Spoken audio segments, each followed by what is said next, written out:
बहुत सरल है। आदर्श राजा वो है जिसके तन, मन और आत्मा तीनों दृढ़ हो। तीनों दृढ़ क्यों? यदि राजा तन से दुर्बल हुआ तो ना संभाल पाएगा अपनी सेना को, ना सीमाओं को। और यदि उसका निर्बल और अस्थिर हुआ मन, तो पराजित होता रहेगा वो अपनी ही चिंताओं से। और उसकी आत्मा निर्बल हुई तो कैसे सबल करेगा वो अपनी निर्बल प्रजा को। देखो वत्स, नियति तो यही कहती है कि अधिक पाना है, और अधिक पाने के लिए बहुत खतरा उठाना पड़ता है। कुछ लोग खतरा नहीं उठाते, जीवन जैसे चल रहा है बस जीते चले जाते हैं। पर जो प्रगति करना चाहते हैं, ऊपर उठना चाहते हैं, जो कुछ उनके पास है उसे दांव पर लगाने से नहीं डरते। संभावना है कि हार जाएं वे, कुछ ना कर पाए वे, पर ये जो कुछ कर दिखाने का प्रयास है, यही उन्हें औरों से अलग बनाता है। भले ही वे हार जाएं, पर यह संतोष उनसे कौन छीन सकता है कि उन्होंने कुछ अच्छा कर दिखाने का प्रयास तो किया। वैसे मैं इस चुनौती का निर्णय करता हूं, इसलिए तुम्हें इसमें बेईमानी का कोई भय नहीं होना चाहिए।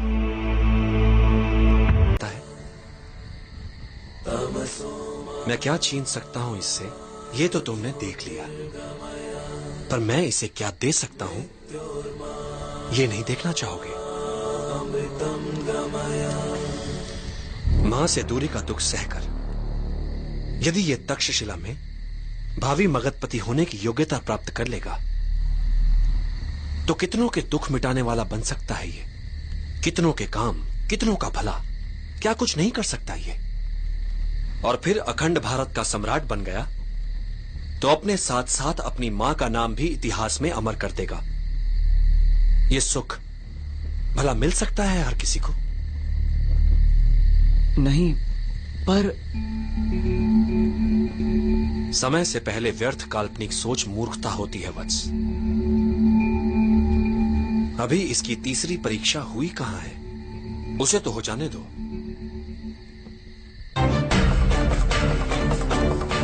गुरुदेव, पता नहीं क्यों मेरा मन कहता है कि ये बालक अवश्य जीतेगा।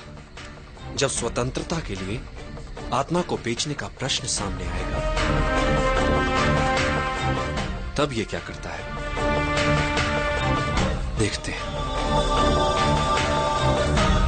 जोश अच्छा है वत्स, किंतु स्मरण रहे, बड़े बड़े योद्धा मात खा जाते हैं जब वो जोश में होश खो बैठते हैं। युद्ध का पहला नियम है अपना युद्ध चुनना सीखो। कब, कहां और किससे। युद्ध नीति कहती है कि वार सदैव अवसर देखकर ही करो। मुक्ति तो शीघ्र ही मिलेगी चंद्रगुप्त, किंतु ध्यान रहे, एकाग्रता बनी रहे। कठिन पथ पर चलने पर कई बार धैर्य टूट जाता है, हृदय विचलित होने लगता है, और कई बार तुम स्वयं से प्रश्न पूछ बैठोगे, पर तुम्हारा ध्यान सदैव लक्ष्य पर बना रहे, फिर वो चाहे तुमसे कितना ही दूर क्यों ना हो। मुझे ध्वनि भेदन सिखा सके। एक मार्ग है, जो कुछ भी तुम सीखो इतना मन लगाकर सीखो कि आधी धीरा तुमसे प्रभावित हो जाए, जिससे संभावना बन सकती है उनके शपथ तोड़कर तुम्हें सिखाने की।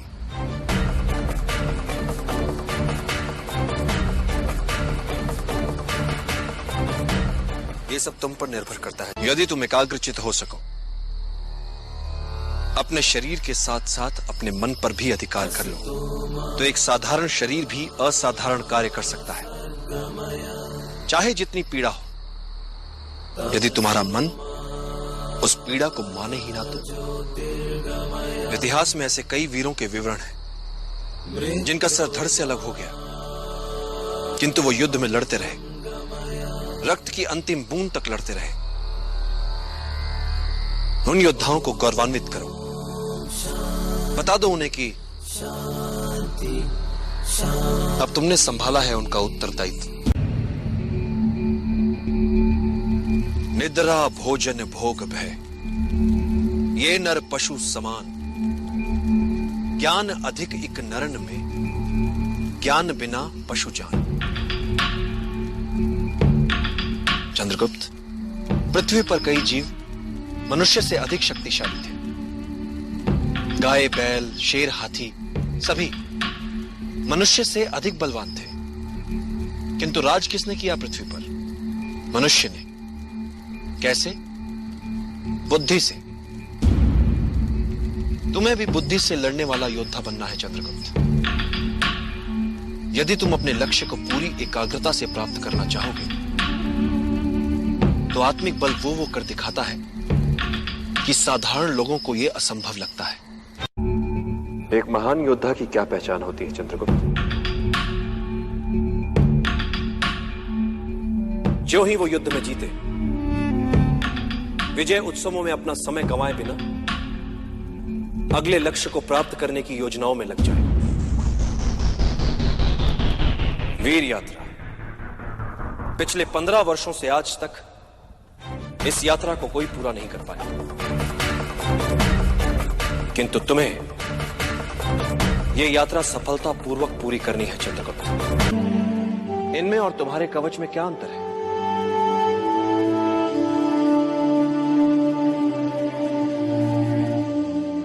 तो फिर इस कवच का और इस वीर यात्रा का कोई महत्व नहीं आचार्य। मूल्य यात्रा का है, यात्रा में मिली वस्तु का नहीं। मैं कुछ समझा नहीं आचार्य। यही समझाने के लिए मैंने तुम्हें यहां बुलाया है चंद्रगुप्त। व्यक्ति को जब आगे बढ़ना होता है तो सबसे पहले वो अपना लक्ष्य तय करता है, और जब वो व्यक्ति लक्ष्य की ओर बढ़ता है, राह पर निकल पड़ता है, तो मार्ग उसे सिखाता है, संवारता है, बनाता है, और यही अनुभव उसकी पूंजी होते हैं।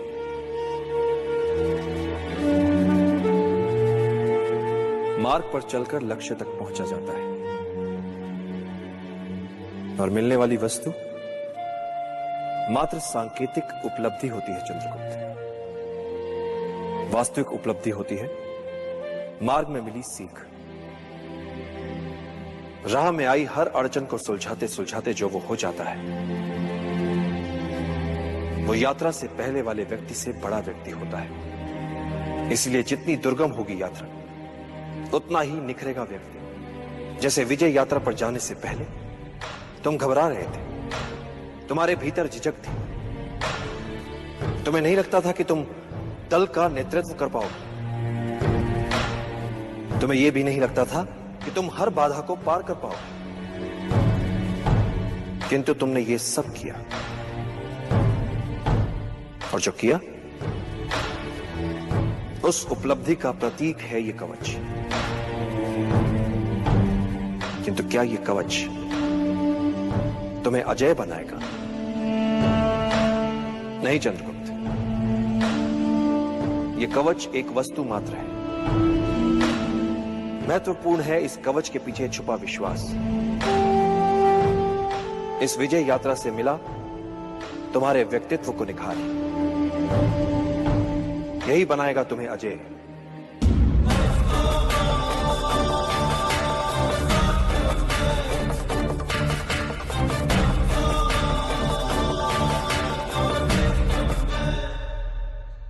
आचार्य, तो क्या अब मैं अपनी मां को छुड़ाने जा सकता हूं?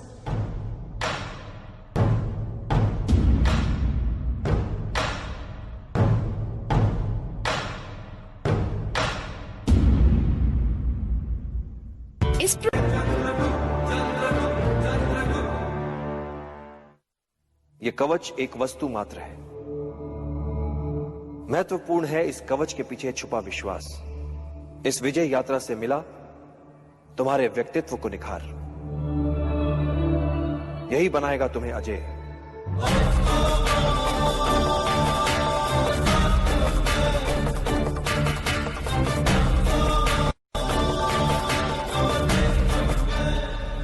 कवच के लिए जो कथाएं प्रचलित थी वो सारी मिथ्या। किनकी थी वो कथाएं? उन महान योद्धाओं की जिनकी महानता ने उनके कवच तक को इतिहास बना दिया। तो बड़ा कौन? वो कवच, वो व्यक्ति, या वो योद्धा, या वे कार्य, वे महान युद्ध जिनसे वो इतिहास में अमर हो गए।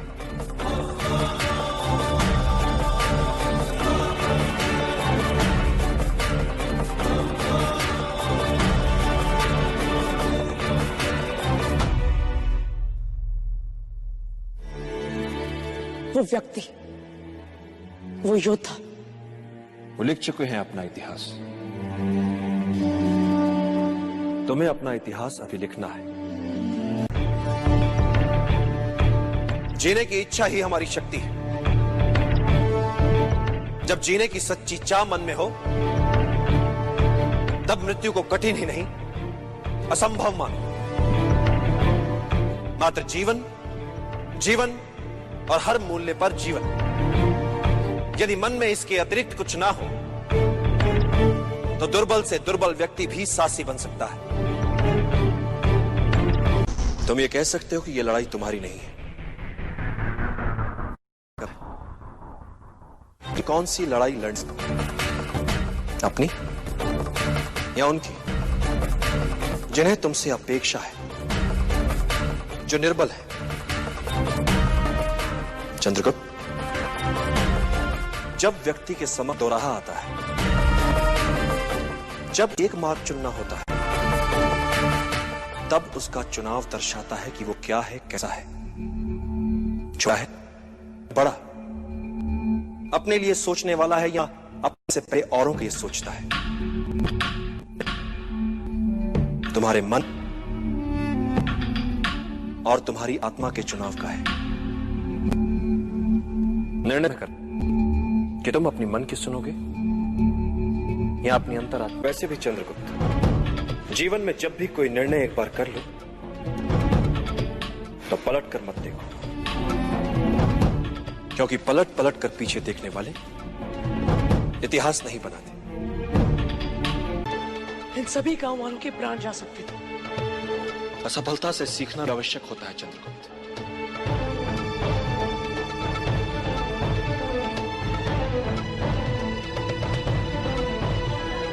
किंतु हर बार त्रुटि नहीं होनी चाहिए। यदि तुम त्रुटि दोहरा रहे हो तो समझ लो कि कोई चूक अवश्य हो रही है। असफलताओं जीवन में बड़ा महत्व होता है।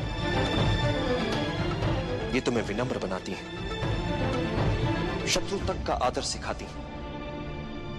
बस असफलताओं से सीखने की चाह होनी चाहिए। इस असफलता को भी सीखने का एक और अवसर मानो। इस असफलता से मुझे क्या सीखना चाहिए आचार्य? जब भी कोई योजना बनाओ और यदि वो सफल हो जाए तो क्या उससे बाहर कैसे निकलोगे? इस पक्ष को सदैव याद रखो। नेतृत्व क्या होता है? शत्रु या विपरीत परिस्थितियों के प्रति मन में उनका सम्मान होना। एक अच्छा राजा वो नहीं जो आक्रमण करना जानता है। एक अच्छा राजा वो है जिसे पीछे हटना भी आता है, पुनः संगठित होने के लिए समय जुटाना भी आता है। पीछे हटने में कोई लज्जा नहीं। अगले दिन नए उत्साह से लड़ पाओ। यही तुमने आज किया चंद्रगुप्त। गुरुकुल का हर पाठ होता है पूर्व निर्धारित, हर प्रश्न भी, हर प्रश्न का सही उत्तर भी। पढ़ाने से पूर्व जानता है गुरु कि उसे क्या पढ़ाना है, और विद्यार्थी के पास हर समय उपलब्ध होते हैं ग्रंथ। किंतु जीवन में कुछ भी पूर्व निर्धारित नहीं होता, न प्रश्न न उत्तर, न सहायता के लिए गुरु न ग्रंथ। जीवन में हर प्रश्न के एक से अधिक संभावित उत्तर, उचित उत्तर चुनना है बिना किसी सहायता के।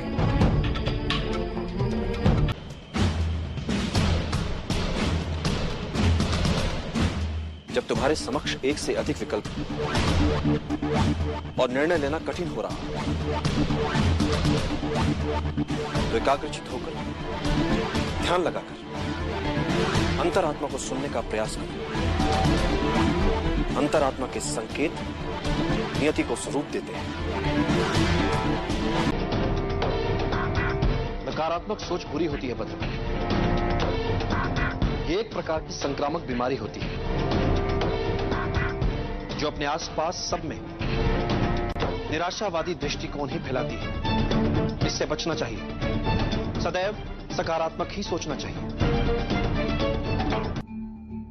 मैं चाहता हूं सकारात्मक सोच सबसे।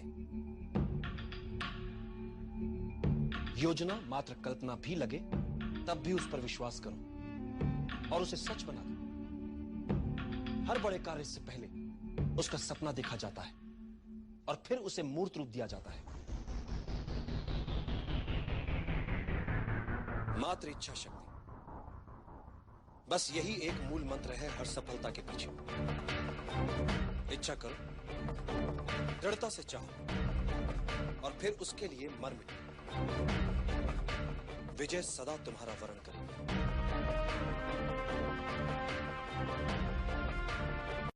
बच सकते हैं। अति बुद्धिमान क्या होता है? सामान्य बुद्धि चातुर्य से कुछ अधिक। संकट में बुद्धिमान नहीं, वो बचेगा जिसमें अनुकूलन की क्षमता अधिक हो, जिसने स्वयं को परिस्थितियों के अनुरूप ढाल लिया हो, वही संकट से बच पाएगा। और यही सार्वभौमिक नियम है।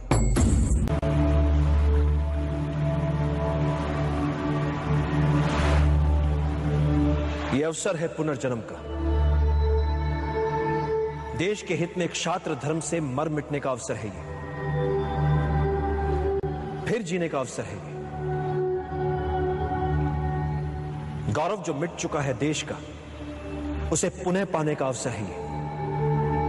मातृभूमि को नमन कर सके इस लायक बनने का अवसर है ये। एक नए नव निर्माण का अवसर है।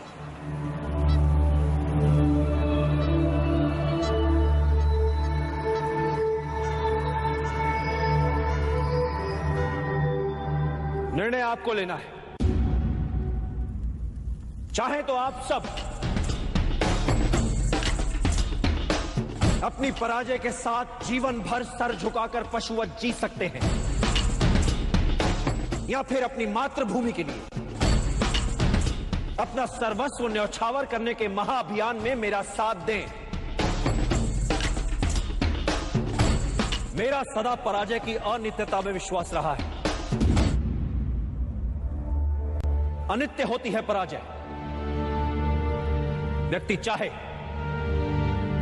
तो फिर से प्रयास कर सकता है विजय के लिए।